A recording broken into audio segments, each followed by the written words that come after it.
Hello, everyone. Thank you for joining me here on USB Unaffiliated Sports Broadcast, where I cover varsity high school sports for Granstville High School, Tooele High School, and Stansbury High School.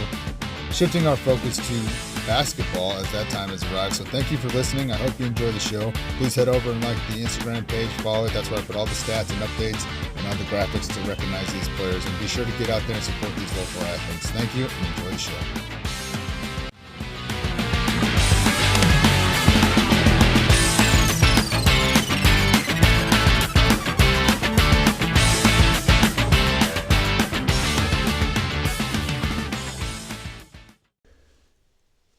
Hey, what's going on, everybody? Thank you for joining me here on USB Unaffiliated Sports Broadcast, where we cover Tooele County High School sports, okay, for Tooele, Granstville, and Stansbury, varsity sports in particular.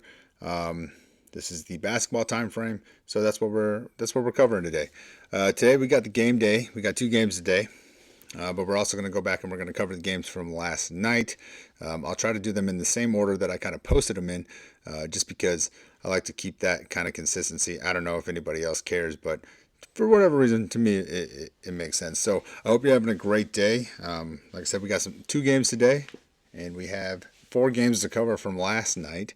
So let's just kind of get into it. We'll start off with the Tooele Lady Buffs, who were on the road in Cottonwood, and they would lose this one in a close one. It was 50-40. Cottonwood takes the win there. So the Buffaloes fall to 14-7, I believe it is, and Cottonwood moves up to 16-4.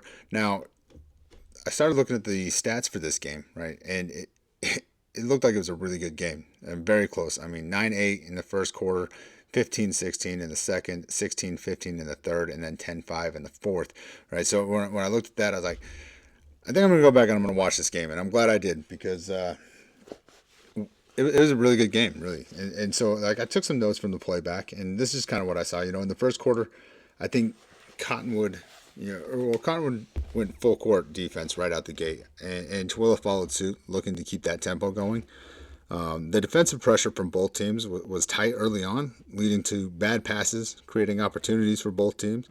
I mean, you could really see, like, if you were watching that game, you could really see that both teams were looking for momentum and wanted that win. Tooele did better splitting the zone, I think, with their passes, in my opinion, at least in the first quarter for sure.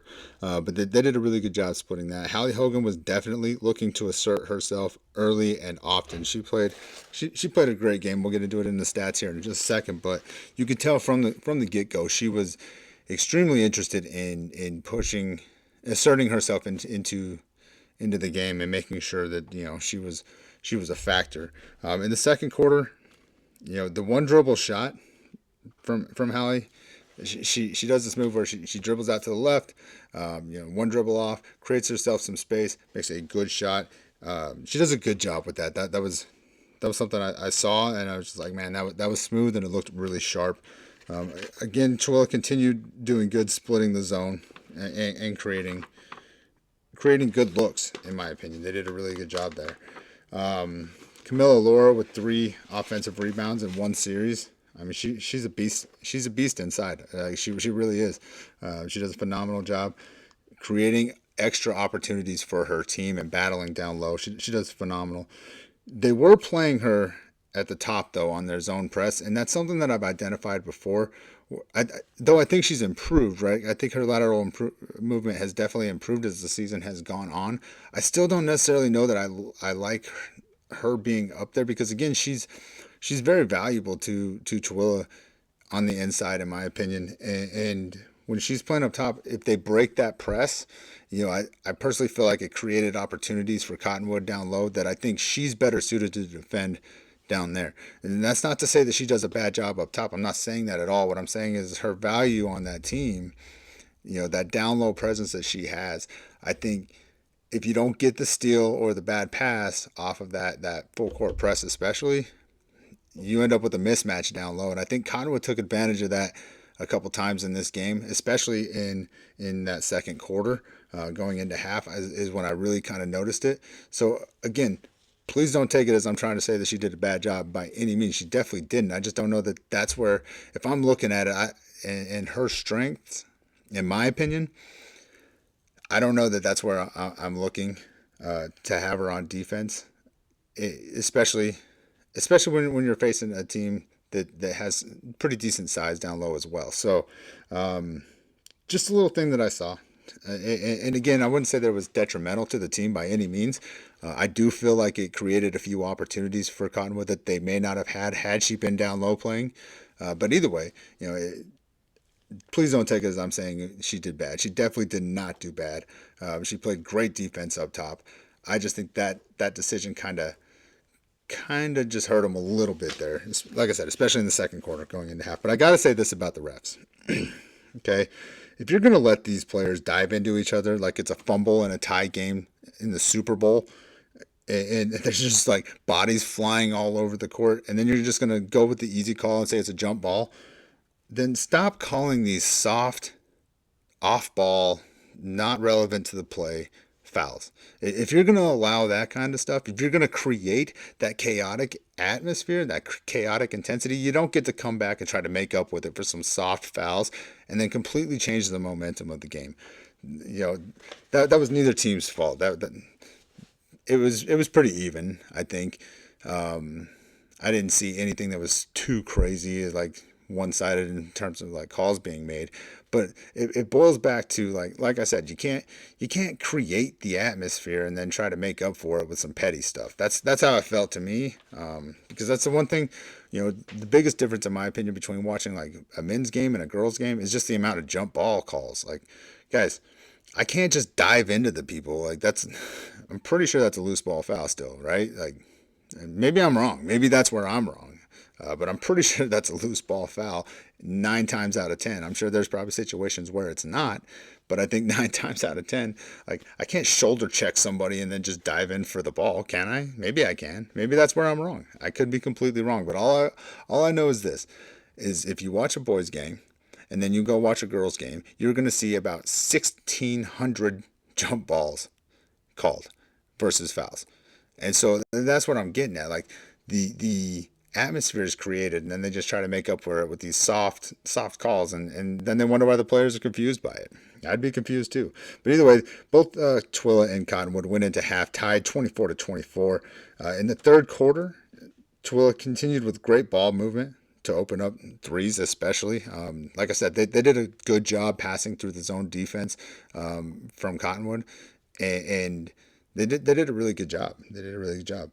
And one call late in the third for Hallie Hogan. She drove in. She gets it in there, gets the foul call, then she drops the free throw. So I love the celebration when Hallie gets those plays. You can see her passion in it. I love the celebrations. I think I got fortunate enough to get one on video for our little intro. I love it, man. I love it. In the end of the third quarter, you had Tooele at 40 and Cottonwood at 39. Now in the fourth quarter, there was more locked arms down low than a jiu-jitsu training session. I mean, you could just see it. They were all just like locked in, and then nothing called. It was crazy. It was crazy. Timing on Tooele, I think, for kicking it out. They did a really good job of moving the ball inside, and you could see the open shooter float over and create space and try to get in the vision of the ball handler, and they would eventually kick it out. But I felt like it was just a hair too slow. You know what I mean? Like, just if you hit that when it's first there, I think that's a money shot all day long. And unfortunately, there was a couple times where I felt like they delayed that just a little bit, right? Because I know you're trying to get position as the ball handler and you're trying to draw that offensive in and then create the best look possible. But what you don't factor in on that is the help defense coming from the top over to the edge, right? And so I think if they were just a little bit earlier on those, they would have had a few more good looks for some shooters that ultimately could have made the difference. And that's not to say that anybody did anything wrong. That's just an observation that I made there, right? But truly, in my opinion, I think the difference in this game, hashtag free throws matter. I truly believe that. And I feel like this was one of those games where it really showcased that, because it's the only real thing that I could see that really kept them out of it. And I felt like they were taking pretty good shots. Their defense was legit. They created a lot of opportunities for themselves, creating a lot of turnovers. Both teams did, honestly. So when I look at this, I'm looking at it, and Cottonwood went 15 of 20 from the line, so nothing crazy, but not too bad, right? And Tooele went 8 for 13. So, they left another 5 points out there. They only lost by 4, right? And so, like, I really feel like this was a very good game, and it could have came down to those free throw misses. I mean, it really could have, and that's not a shot at anybody. It is what it is. But I'm a stickler for free throws, and I think they're very important. Maybe not in every game. In some of the other games we'll cover, I don't think free throws would save anybody in some of these other games, right? But in this one in particular, it could have been the difference. It really could have been. So, it sucks to lose like that, right? But that was a good game. I don't feel like Tooele has anything to beat themselves up about. They won the first matchup, if I remember correctly, by like 1 point. So that was a close, tight game too. So these two teams are evenly matched. It was a very good game. It's definitely worth a playback watch if you haven't seen it. I'm glad I went back and watched it, but let's just kind of get over some stats real fast. So again, like I said, Cottonwood takes this one at home against the Buffaloes last night, 54-40. They were led in points by number 3, Catan, with 29 points, 24 Workman with 12, and 1 3-pointer. Tooele was led in points by number 3, Hallie Hogan, with 15 on the night, 2 3-pointers. Great job to you. Like I said, I was looking for her to break back into the double digits, and she definitely asserted herself. She did a phenomenal job. Kennedy Searle, she got 10 points on the night. They did a pretty good job D'ing her up. Probably some fouls that weren't called too, but they did a pretty good job, containing the open looks for her. Yeah, number 4, Zaleski with 8 points, 1 3-pointer. Number 15, McClaws with 6 points, 2 3-pointers. And number 13, Gustin with 6, 1 3-pointer, and Camilla Laura with 5. She definitely had a ton of rebounds. I'm looking at Deseret News right now, and they're not on there. Maybe I'll check it out, but yeah, she definitely had a ton of rebounds too. She did a great job for them on the inside in particular. She had a lot of good opportunities as well. They just weren't dropping. She was just off just barely, man. I think she played phenomenal. Just wasn't dropping. It is what it is. But again, I think if I'm Tooele, I'm not upset by this loss by any means, outside of the fact that it's just, it's a region game against a good team that's up there as well, right? So that part of it does suck. But you ladies played phenomenal. Cottonwood played phenomenal. It was a great game to see. Again, definitely worth the playback if you guys haven't seen it. Definitely worth it. Go check that game out. It was really good.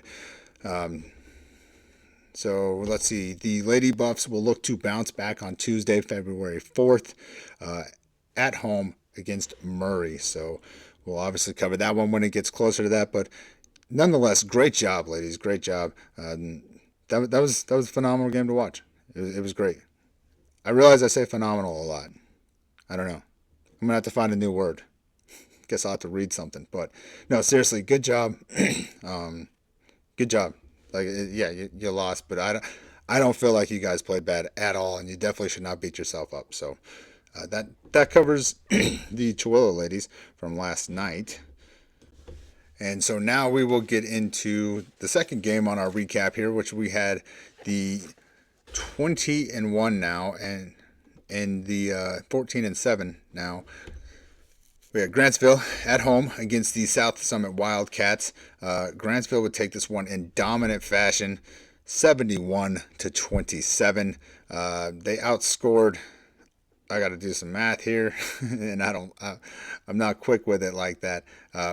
South Summit only had 12 points in the first quarter. It looks like Granstville had 44, so 44-12 there in the first quarter. Looks like South Summit maybe came to life a little bit in the third, but they were still outscored 23-11, and then both teams tied each other up 4-4 in the fourth quarter. My guess is reserves were definitely in for that one. In terms of the free throw line, Granstville went 10 of 19 from the free throw line. Not too bad there. South Summit went 6 for 10. Granstville was led by number 25, Bailey Louder. Excuse me, sorry. It never fails. As soon as you start recording, that's when all of a sudden you get mucus. Anyways, the Granstville ladies were led by number 1, Bailey Louder, who had 25 points, 3 3-pointers on the night. Great job to you, young lady. What a game. Number 11, Avery Allred, with 23 points, 1 3-pointer. Number 10, Cody Williams with 11 points and 1 3-pointer. You had Emmy Butler with 6 points. She's number 15, by the way. Number 14, Castino. She had 4 points. And number 5, Egbert with 2 points. So for South Summit, they were led by number 22, Arnaut with 7 points and 2 3-pointers. Number 32, Rose with 4 points on the night. Number 1, Broadbent, their star, their leading scorer. The ladies did a great job of holding her to only 4 points. I'm going to have to look at the max preps on this one. Hopefully they got the rebounds up there, because if you listen to the game day episode, I talked about how she had a double-double in every game on the season coming into this one. So that's pretty impressive that they kept her to only 4 points. I'm curious what they kept her to on the rebounds. I'm going to have to try to look that up. Maybe I'll cover it towards the end. Hopefully I remember to come back to that, because that's I don't want to mess up my notes. But that's a factor that I was looking at for them coming into this game, because she really, Broadbent has done a phenomenal job all season long on rebounds. So let's see. You know what? We'll just do it right now. You guys don't mind, right? Here, I'll actually pause it so you guys aren't just hearing me. Okay, well, I looked it up, and South Summit doesn't have any stats up on max preps for anything, so there's just no rebounds listed for her just yet at this point. I'm sure they'll get it up, because like I said, they showcase what she's done all season, so I imagine it'll get up. It's just not up yet, but yeah, I am curious, and great job to keep a good player. They kept a very good player down to only 4 points on the night, so good job to them. But again, the Granstville ladies just dominated this one, 71-27.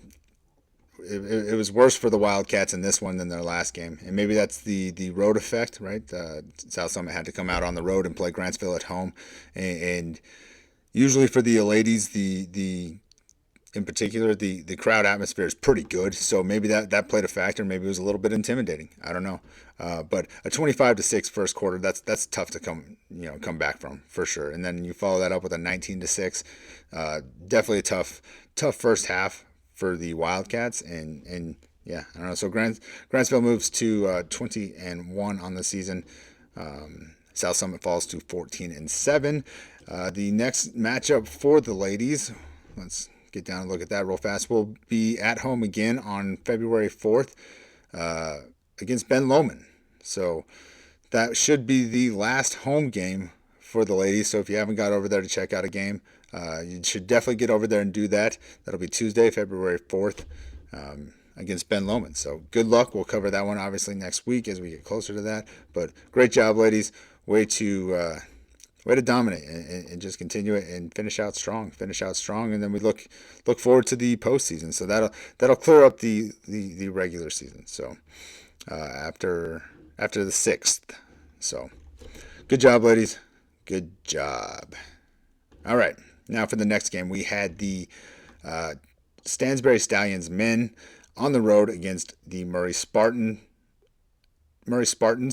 That game was last night. Stansbury would lose this one 72-58. They took the first quarter 21-17, but then they got outscored 19-7 in the second. They won the third quarter 22-12, but the fourth quarter they got absolutely annihilated 24-8. Murray came back with a vengeance in that fourth quarter. They were led in points by number 23 Nelson with 21 points. He had 3 3-pointers on the night. Number 11 B-E-H, he had 20 points. Number 3 Wilson with 10 points and 1 3-pointer. As for Stansbury, they were led in points by number 1 Pearson with 15 points. He had 5 3-pointers on the night. Great job to you, young man. Number 25 Porter Hinton, he had 12 and 2 3-pointers from him. Number 2 Will Stevens, he had 10 and only 2 3-pointers. Number 15 Toby Johnson, he had 8 points. Excuse me. And number 3, Tegan Johnson, also had 8 points on the night. And Rhodes had 2 points. So a couple names that aren't a name that's not on there that I was definitely looking to be an impact in this game. Rich, again, no stats on rebounds for Deseret News. Yeah, nothing on Deseret News for rebounds. I just checked Max Preps as well. There's nothing up on there for them just yet. So I'm hoping he contributed on that, but I was definitely looking for him to be a factor for them offensively. I was definitely hoping that Tegan Johnson would have a little bit bigger night. Again, I'd like to see what his rebounds were at because I know he's crucial for that team down there.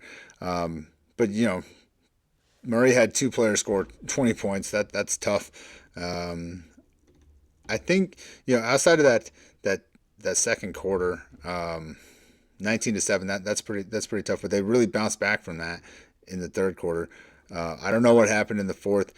Murray's huddle is a pay to watch, and it's more to pay to watch that than it is to actually go to the game. So that little PSA here, just go to the games because clearly it's cheaper than trying to watch it online for some of these schools. So, but either way, I don't know what happened there. I would be interested to see what the rebounds and steals looked like in particular. And definitely some fouls. There's nothing for fouls listed either, so I don't know what they shot from the free throw line. I was kind of hoping that Toby Johnson, number 15, can maybe help out with getting their Davies in foul trouble, and maybe they did because he was held to only 6 points, and if I'm not mistaken, he is their leader in points on the season, if I remember correctly from the game day episode. So it looks like they did a pretty good job with that. So, maybe they did do a good job there. I don't know. I didn't get to see the game, but yeah. Either way, the Stallions fall in this one, 72-58. They fall to 5-15 on the season. Their next matchup will be. Oh gosh, sorry guys. Clicking, and nothing happens. There we go. All right. Their next matchup will be at home on Tuesday, February 4th against Park City. So looks like they finish out their regular season at home. So you got 2 more opportunities to get over there and check these guys out. And if you haven't had the chance to do so yet, I'll definitely make it to one of them. I'm trying to see every team at least one more time. We'll see if it works out, but that's the goal. And so definitely have a chance to. And again, good luck, guys, moving forward.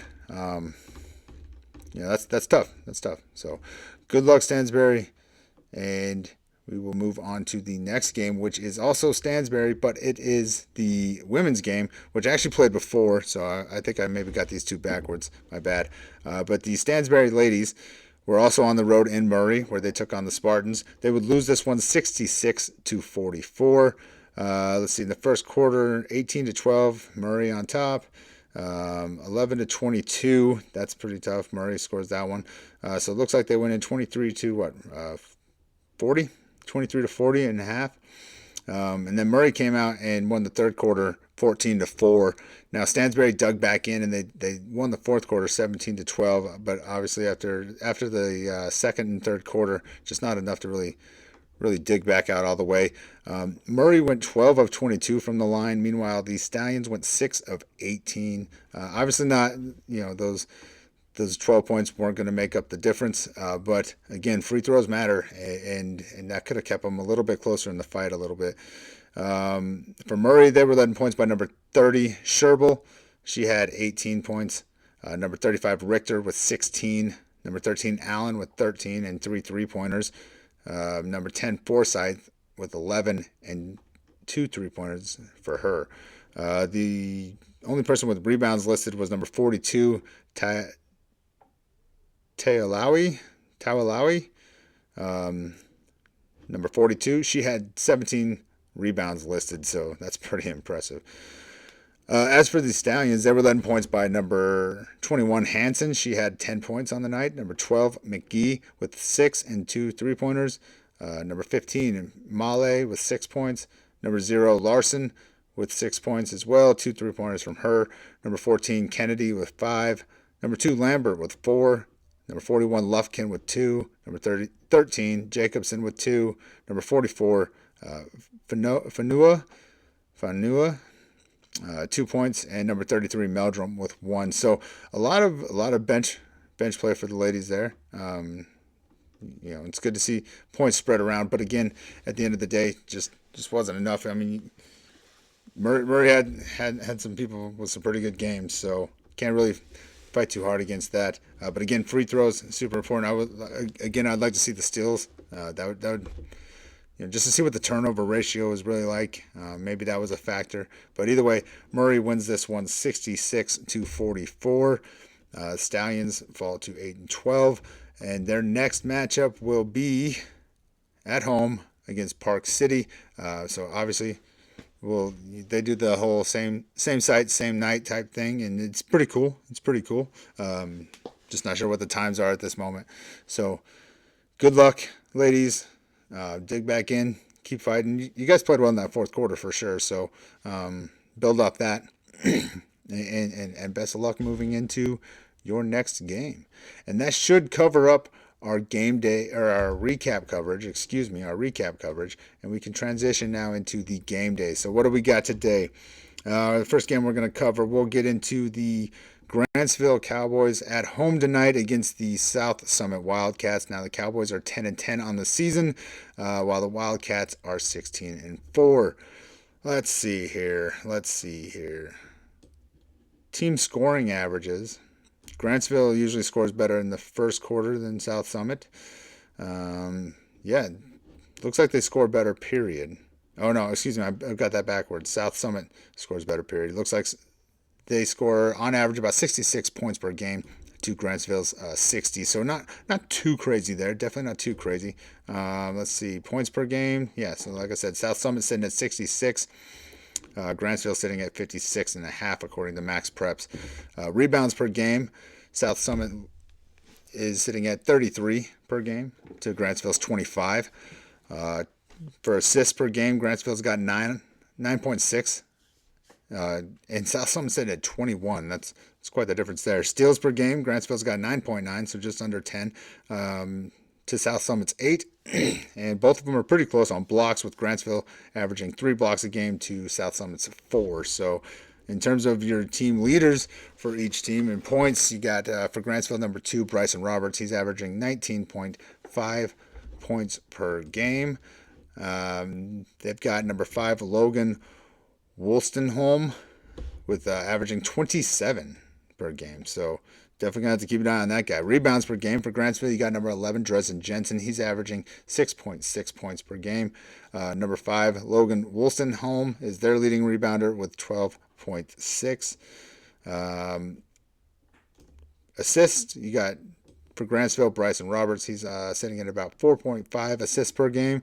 To number 12, Brooks Bronca for South Summit. He's got Branca. I'm not sure how to pronounce it. He's got 5.7 per game. Steals per game, it's number 2, Bryson Roberts, leading the charge there with 2.6. Logan Wolstenholm with 2.4 for South Summit. Blocks per game, Dresden Jensen's leading that one for the Cowboys with 1.4 blocks per game. And number 5, Logan Wolstenholm, is leading them with 2.4 blocks per game on the season. So that's your breakdown there. Let's see again. Both Gransville's 10-10, South Summit is 16-4. Gransville is 2-5 in region. Is that correct?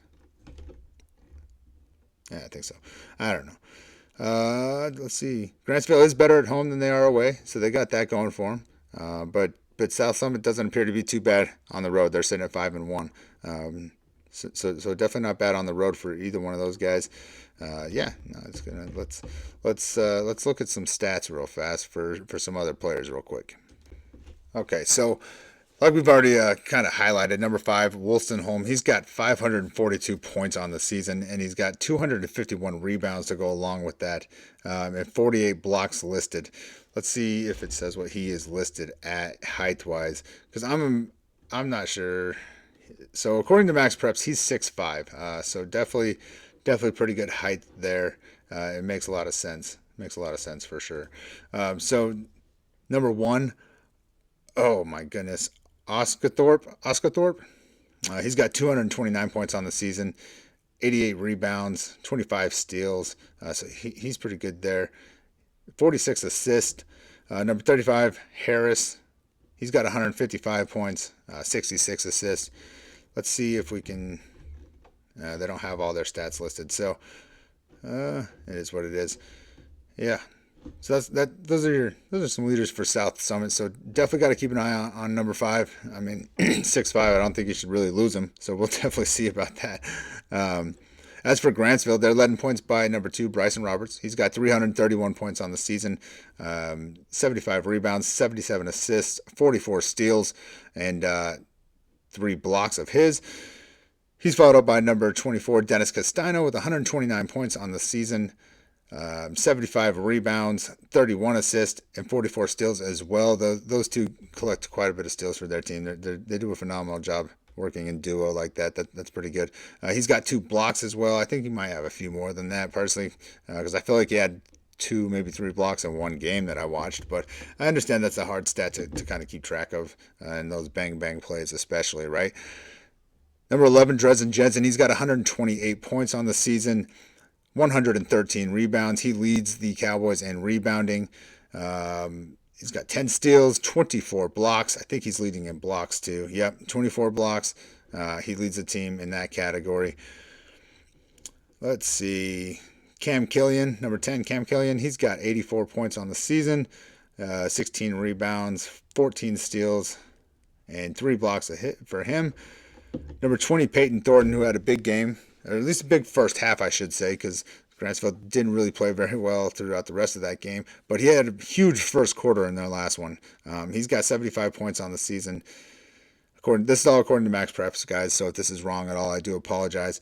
But he's got 75 points on the season, 25 rebounds, 11 steals, and 1 block for him.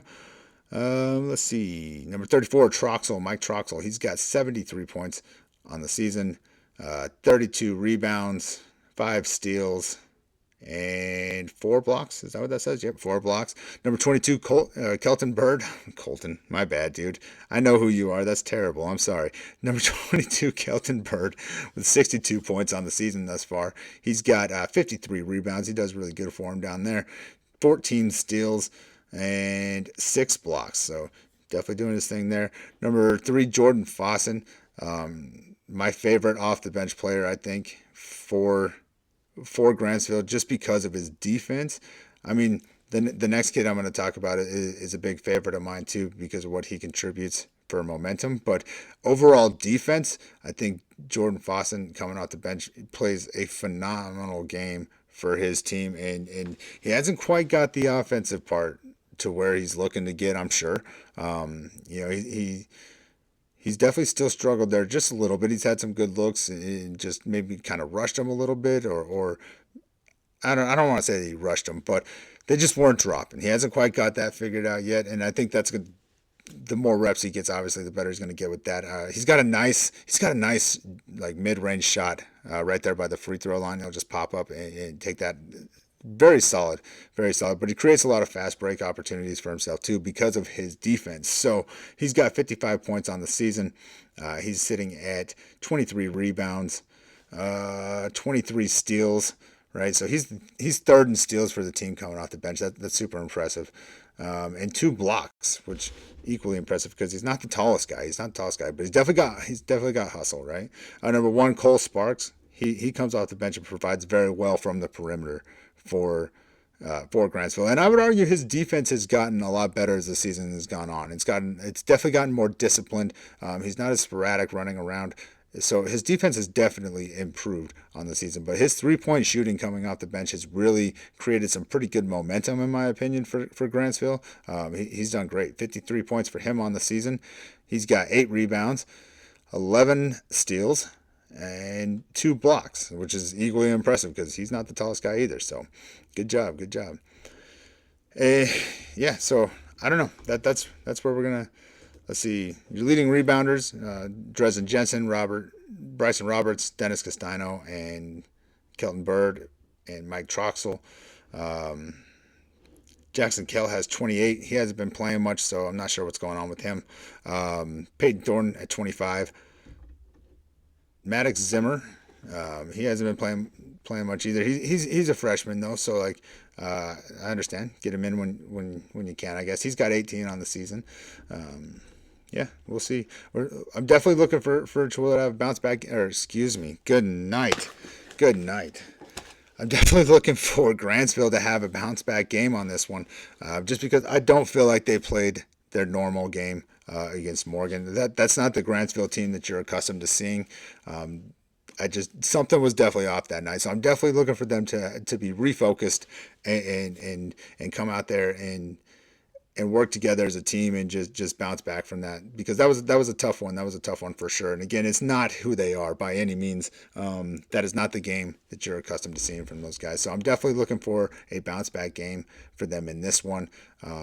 I will most likely be there. And at this point, I'm thinking I'll probably even catch the underclassmen games, because I haven't been able to catch any of those really this season, and that's been a huge push for me. So hopefully I'll be able to catch some of those. At a minimum, I should catch the JV, but I'm going to try to catch the younger guys too. Yeah, I'm excited for this game. And hopefully you guys are too. So get out there, with the exception of our next game that we're going to cover. Everybody else should be off today. So get out and check out some basketball, guys. Support each other. Granstville, hey, get out there, ball out, bounce back from this one.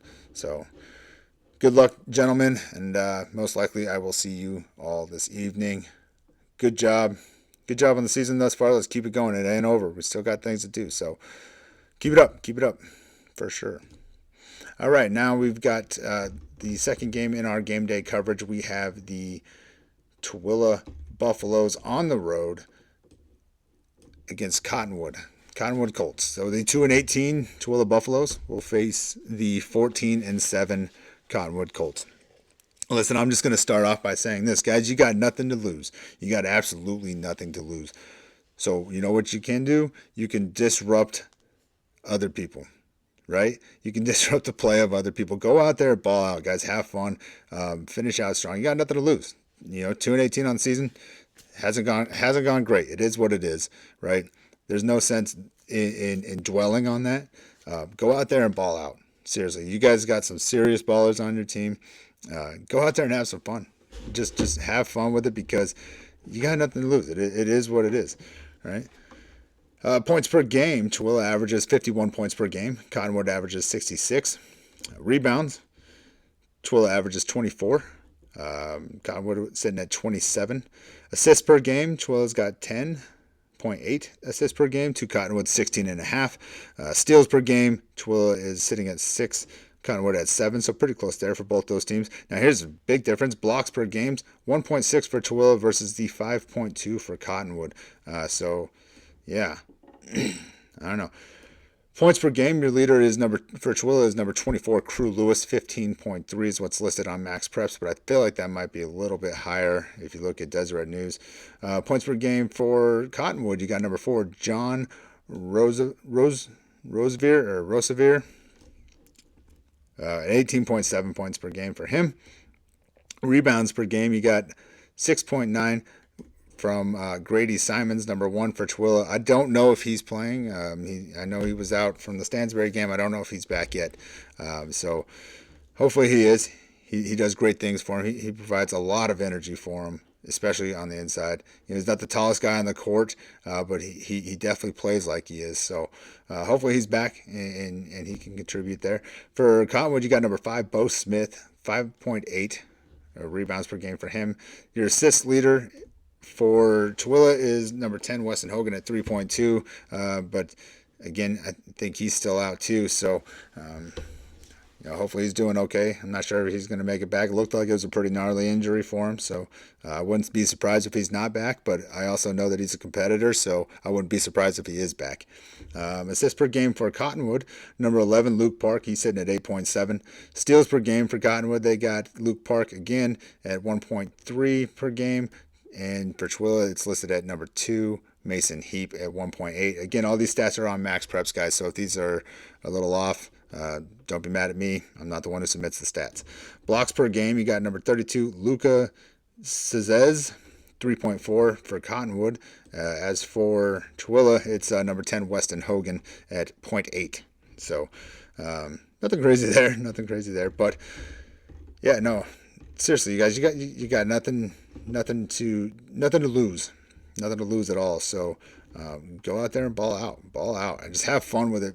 These are moments you're never gonna forget. And in the last game, Tooele did a really good job. They lost that game, 65-50.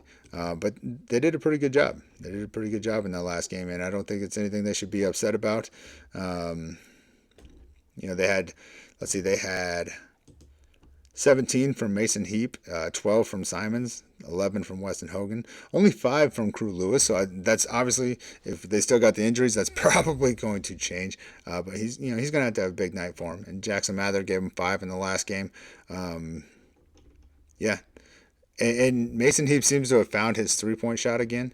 It looked like, I think it took a little small vacation somewhere in the season, but he brought it back. He reeled it back in, and he's been doing great from 3. So actually, I'm going to pull that up real fast. Yeah, so there it is. In the Hillcrest game and the Stansbury game, he zero 3-pointers.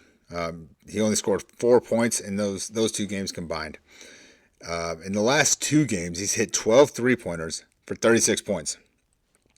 So that little hiatus that his 3-point shot took, it's back. He got it back, and so I think he's gonna have a big night tonight. I think he's highly motivated to try to do what he can for his team in the absence of these injuries, right? So I think he's taking full advantage of that. Crew Lewis, he's really stepped up in the last 2 games as well. Let's see, he had 16 against Jordan, but he had 36 against Park City. He had 22 against Stansbury, which is the game where they got the injuries. He did everything that he could in that game, right? So in those 3 games, I mean, he's just been doing phenomenal. Looks like he's been doing pretty good on rebounds. 9 rebounds in the Park City game. He almost had a double-double there. So yeah, he's definitely gonna keep it up for sure. I think I don't see him not giving everything that he's got. If Grady Simons is back, like I said, I don't know for sure. I don't even really know what his injury was. Like I said, my assumption was concussion probably, but if he's back, that's an added benefit to them down low for sure. For sure, it's a big benefit to him. I do want to look up one more thing though, in terms of Cottonwood. And I should have probably had it ready to go, but I don't. Okay, if you looked at the Instagram post this morning, okay, I messed it up, and one day I'll get my life together. But today is not that day, guys. Today is not that day, and I appreciate you guys for being with me and sticking with me on it. Anyways, let's see here. Who was their leading rebounder? Or maybe I'm thinking of a different game. Yep, I'm thinking of a different game. All right, well, whatever. Number 5. Bo Smith is their leading rebounder. He's got 120 rebounds so far this season. He's sitting at 6'3". So nothing crazy there. All right. Well, let's see for Cottonwood, John Rosevere. He didn't play so well in the last game against Murray. He only had 7 points there, but in 2 games before that, he had about 40 points between those 2, 18 and 22 there. Last time Tooele played him, he had a big night at 22 points, 4 3-pointers. So definitely got to keep an eye on him from the perimeter, I think. Whatever Tooele did in that game, he clearly was able to take advantage of. He's hit quite a few threes. When he played Stansbury, when Cowboy played Stansbury back on December 10th, he had 10 3-pointers in that game, apparently. That's so crazy. That's impressive. That is insane. 40 points for him on that night. He is definitely a baller. He's listed at 6'2". Let's see, assists. He's got 49 on the season, 23 steals. He's kind of tapered off a little bit, but like I said, he had a 22-point game against Park City, and 18 against Jordan, and then 7 against Murray. So whatever he was able to figure out in the last Tooele game, hopefully Tooele can figure that out and get that locked down a little bit so he doesn't hit 4 threes on him again. But nonetheless, that was a good game. So I definitely have faith I have faith in every team that I cover. So I hope that doesn't appear to be anything other than that. I definitely have faith in them, but I think the biggest thing for you guys, man, is just go out there and have fun, man. Obviously run your plays, do the things you're supposed to do, like your disciplined defense and things like that. I'm not saying give up on that, but what I'm saying is go enjoy it. It's coming towards an end, and if I recall correctly, let's see,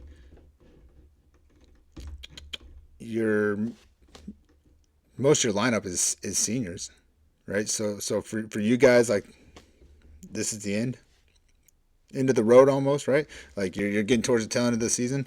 These are moments you're never going to forget. So just go out there and have as much fun as you can, and play the best basketball that you can. There's nothing wrong with it. You guys have done a lot of impressive things through a lot of adversity all season long. Obviously it doesn't look like that on the records, right? But the adversity that you guys have worked through and managed to keep your heads up through, and then still come out night after night and hustle and play with the amount of effort that you guys play with, it's commendable. Seriously, it really is. And you should not hang your hat on anything, hang your head on any of it, because you guys have done a very good job through unforeseen circumstances, right? And so I think at this point, like, just go out there and have as much fun as you can. Make the best of it regardless, and go throw a wrench in these guys' system. Like I said, they're what are they at? I already said it and I already forgot it. I already said it and I already forgot it. They're at 14-7, right? 14-7. They are first in region, 9-1, right? So go throw a wrench in their system, man. Go throw a wrench in their system. That who cares, right? Who cares? It is what it is. So good luck, guys. Safe travels for you and your families, as I'm sure they're going to head out there for those games. Safe travel to you guys as a team. Any other fans that are going to go travel, any students that are going to go support their team on the road. Hopefully you got some. Safe travels to everybody, seriously. And go have fun. Go have a great game out of it. I don't know. I can't wait to see what you guys do. So, all right, everybody, that will cover up that'll wrap up here the game day episode and the recaps from last night. I hope you enjoyed it. Thank you for supporting everything that we've been trying to do here. Best of luck to everybody. Tough losses last night for sure for some of these teams, but bounce back from it. Nothing's over till it's over, right? So bounce back, have fun. I think enjoy these memories, enjoy these moments, and fix the things that are within your control to fix. If it's not in your control, you can't fix it, right? So the things that are in your control to fix, go out there and fix those things and bounce back to everybody. So good luck to Tooele tonight as they travel to Cottonwood, and good luck to Granstville as they host South Summit. Can't wait to see it. Hey guys, as always, please take care of yourself, please take care of each other, and until next time, I'll see you at the games. Thank you for listening to USB Unaffiliated Sports Broadcast. I hope you enjoyed the show. Be sure to get over there to Instagram and share this stuff. We also have a Facebook page if you're interested in that side of it. But get out there and share this stuff to support these local athletes. That's what it's all about. So thank you. I hope you enjoyed the show. The podcast is available on Spreaker, Spotify, Amazon Music, YouTube, iHeartRadio, and probably places I'm not even aware of. So be sure to get out there, like, follow, and share that stuff, and I hope you enjoyed it. Thank you.